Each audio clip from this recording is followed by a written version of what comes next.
دا یاد ساتئ طالبان ورونو چې 1 میلیون کاله اسلامي امت نورم په دې دنیا کې ژوند وکړي تنا دین زده کوي علم نه زده کوي دا ټولنه ناکامه ده هدف ته نسي رسېدی زه انشاءالله کوشش داسې کوم چې د قرآن په یو اړخ ډېر ونه غږیږو د قرآن په ټولو اړخونو باندې مو چې تر څو هغه وسه ولا بحث پې باندې وکړو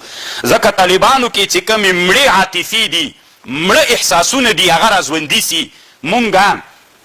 د افغانستان ټولنه طالبان د دیني مدارسو له دې سره بلد سو چې قرآن کومو علومو ته اشاره کړې او هغه علومو عاطفې او احساسات چې دي مونږ مړه دي هغه را ژوندي سي او په حرکت باندې راسي ټولنه مو یوه علمي ټولنه وګرځېږي اسلام په دین کې دوه شیان دي علم به م زده کوي دین به م زده کوي که تنها علم زده کې دین زده نه کې بیا به تانه ملحد و کمونیست جوړیږي کمونیستان په علوم عصریو کې ډېر ماهر دي علم یې زده ده خو څوک نشته ورسره دین نسته ده ورسره د افغانستان ټولنه دین یې زده ده علم یې نه ده زده بیا هم ناکامه دي حکومت کې بل چاته محتاج دي طیاره نه لري پیلوټ نه لري کمپیوټر کار نه لري پرمختللي بالستیکي توغندي نسي جوړولی موټر د بل چا نه اخلي په وطن کې په میلیونونو ټنه تیل ستا استخراج نسي کولی معادن لري دوی په چل نه پوهیږي چینایانو باندې راباسي دا که نه داسې انسانان چې دي د اسلام د دین دا یو مزیت او د اسلام د دین دا یوه بهتري او افتخار د اسلام د دین دا ده چې اسلام دین هم علم ته او هم د دین زده کړې ته انسانان هڅولی دي علم الانسان ما لم يعلم انسان ته هغه شیان ورښودلي چې د انسان نه وزده د استدلال له دغه آیات نه کوي الله دغه آیتونو نه چې الله اول په قرآن کې را نازل کړل اقرأ باسم ربک الذي خلق خلق الانسان من علق د دې کې وروسته راځي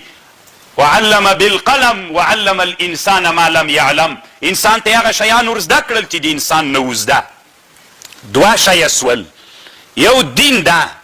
یو علم ده دا داسې مثال لري دین به م زده کوې که تنها دین دې زده که علم دې زده نه که دا ټولنه م ناکامه ده که دین دې زده که علم دې زده نه که دا ټولنه م ناکامه ده که علم دې زده که دین دې زده نه که دا ټولنه م ناکامه ده ښه مثال ده داسې ورته متوجه سئ طالبان ورونو نن اسلامي امت کامیاب ده که ناکام ده د دنیا په سطحه باندې تاسو ته معلومات نه کېږي الله مو په دنیا وګرځوه بیا به پوه شئ نن اسلامي ټولنه له هر لحاظه په نننۍ دنیا کې کمزوري او ضعیفه ده اقتصاد کې په علم کې په هر لحاظه اسلامي دنیا نن ناکامه ده علت هېڅ شی ده ځکه موږ داسې ویلې که علم که تنها دین زده کې علم ورسره زده نه کې دا ټولنه هم ناکامه ده خو نن مسلمانان موږ وینو که نه یو او که چېرته